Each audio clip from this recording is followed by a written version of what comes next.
14. Wandering in the wilderness. After God had told the Israelites the laws that he wanted them to obey as part of his covenant with them, they left Mount Sinai.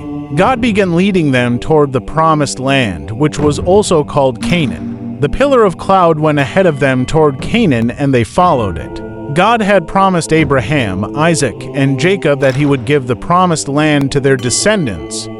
But now there were many people groups living there. They were called Canaanites. The Canaanites did not worship or obey God. They worshipped false gods and did many evil things. God told the Israelites, "You must get rid of all the Canaanites in the promised land. Do not make peace with them and do not marry them. You must completely destroy all of their idols. If you do not obey me, you will worship their idols instead of me." When the Israelites reached the border of Canaan, Moses chose 12 men, one from each tribe of Israel. He gave the men instructions to go and spy on the land to see what it was like. They were also to spy on the Canaanites to see if they were strong or weak.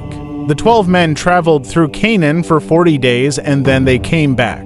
They told the people, "The land is very fertile and the crops are plentiful." But 10 of the spies said, "The cities are very strong and the people are giants. If we attack them, they will certainly defeat us and kill us."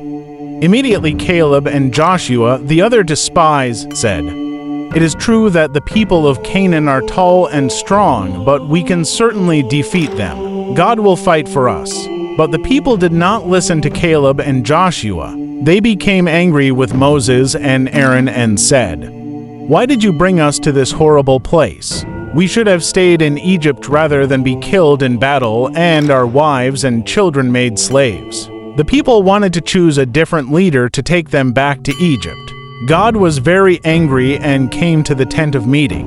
God said, "Because you have rebelled against me, all of the people will have to wander in the wilderness. Except for Joshua and Caleb, everyone who is 20 years or older will die there and never enter the promised land." When the people heard this, they were sorry they had sinned. They took their weapons and went to attack the people of Canaan. Moses warned them not to go because God was not with them, but they did not listen to him. God did not go with them into this battle, so they were defeated and many of them were killed.